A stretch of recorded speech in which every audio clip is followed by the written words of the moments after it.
aside from his name is Alex Volkanovsk, aside from that he did rugby, and aside that he used to weigh 96 kilograms, which converts to 211 pounds, do you know anything about him, about his past? So it's not what you think. Like, after education, after schooling, Alex was a concrete guy. He's cutting concrete. And he was playing rugby, and he even played at a semi-pro level. Now, semi-pro in rugby in that part of the world is colossally difficult to do. Just purely by the numbers. Like, if you want to go into MMA at 145 pounds and you raise your hand, you're going to be ranked somewhere just by raising your hand. Whether that's an Australian rank or a New Zealand ranking or a world ranking, like, you're going to fall into there somewhere. There's not a ton of participation. It's not true in rugby. And I share that with you because some of you North American folks can't relate, but in other parts of the world, I mean, this is massive. And to take a guy who's cutting concrete and can focus on this part-time, not to mention stands 5'8" when he's out there with these monsters, and he tries to put on the size, and he makes it all the way to the semi-pros. It's a very interesting athlete.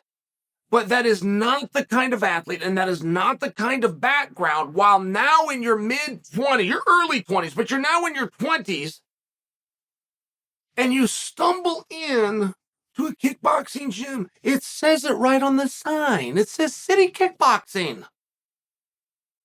So you're a rugby player that goes to a kickboxing gym with the goal of being an MMA. What?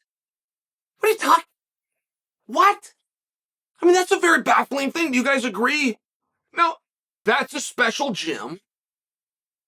But the specialness of the gym and the iron on top of iron, I will tell you, it keeps people away. It doesn't invite them. It doesn't bring them in. Think about what you're doing when you go to an MMA gym. You're going to pay money. You're going to sign up to come in every day at a set time, and a coach is going to have you punched and kicked about the head, chest, neck, body, legs, and face. You're going to pay him every 30 days to do this. I mean, it's just conceptually, it's a very intimidating thing to do. Not to mention, if you're a semi-pro rugby player that feeds himself by cutting concrete, it's a really big ask. So Volt gets into it, and he starts bringing his weight down. Right? I mean, don't forget, when he walks into the gym at 211 pounds or 96 kilograms, he's a heavyweight. Go look up the unified rules. We don't have a 220. We don't do cruiser like they do in boxing or they used to do with Kurt Angle in wrestling. He would be a heavyweight. So he's going to start in the heavyweight class, and he's going to work his way down. The first place he's going to go is 205, and then he's going to see at 185. And he's got a guy within the gym named Israel Adesanya. He can go test himself right now with that level. A guy where he can come on down to 170, and then he's going to be at 55. He's got great guys like Dan Hooker, who's ranked as far as number 5 in the world. I mean, right? Like, it's one of these things. It's a really fascinating thing. And then this dude starts beating everybody up. Beating them up with what?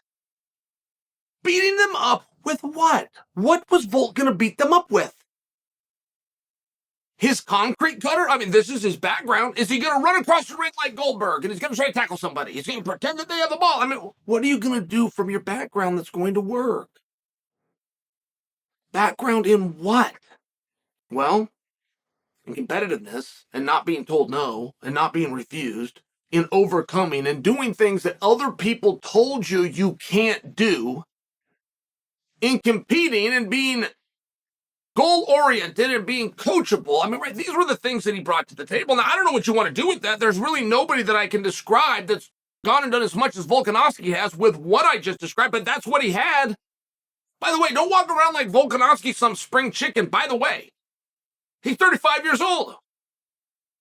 I mean, it's a very interesting time. I can't tell you that we've never had a 35-year-old that was ranked number 1. I can't tell you that, and I'm talking about pound for pound. I can't tell you that.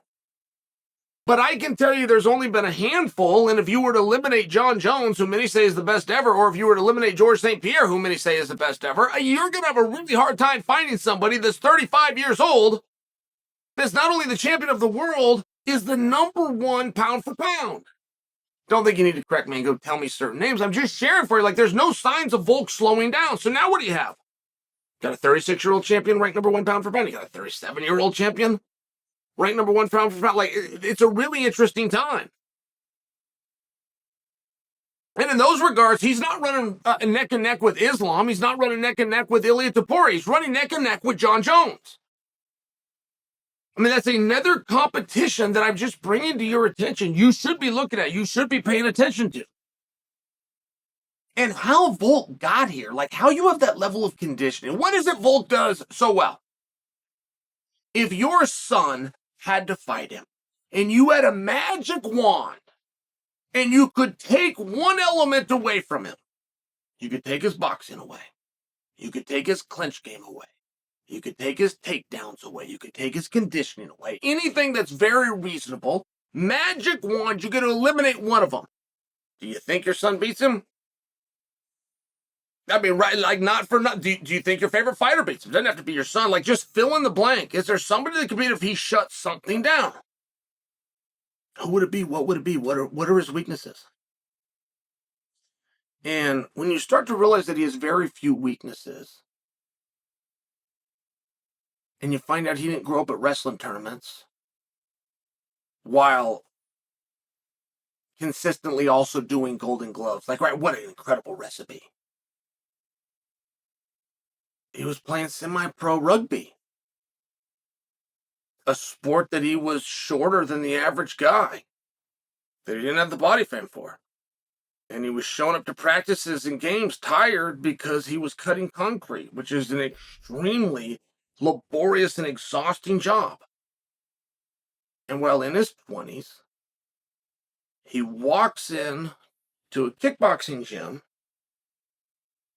with a goal of perfecting MMA. I want you to really know the story. Demetrius Johnson said today that MMA is the easiest sport in the world to become world champion in.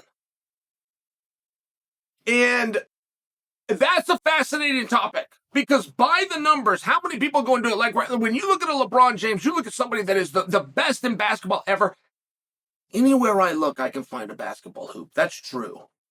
I know a lot of garages that have a lot of homes that got a little hoop up. I do not know of a school, I don't care if it's elementary, junior high, high school, college, I don't know of a school that doesn't have multiple basketball courts. I don't know of a PE class that doesn't have multiple balls. I don't know of a kid who isn't exposed, no matter race, gender, or socioeconomic class, to basketball. Like, that's a really thing to rise up and do. I was part of Team Quest. We were ranked the #1 MMA gym in the world. We had people coming in from all over. They wanted to train with us because we had so many bodies. We didn't just have so much success. We had different weight classes. We had different bodies. We had everything that you could ever imagine. We were the top gym in the world. We had 14 guys that fought MMA. Just so you understand, there was 14 of us. And I'm including amateurs. And this was at our height. So it is an interesting thing, to Demetrius's point, that you do bring down on the numbers. But the other side would be very true as well, which is, how do you stop Brock Lesnar from being the world champion? How do you stop him? Find somebody as big as he is. No. Find somebody that can wrestle like he can.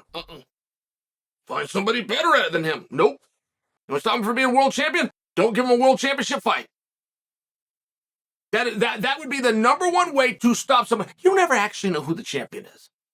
Or at least you don't actually ever know who the best is, because you don't have a competitive architecture in place. And so it would just be a very fascinating, interesting argument. I love that Demetrius brought it up. I want to spend a little more time on it. But if you're out there playing favorites and you're picking who's going to get the shot, there's no way that in the red corner or the blue corner, you picked a semi-pro, mid-20s kickboxing student with no competitive background to be able to whip every man alive in every aspect of the game.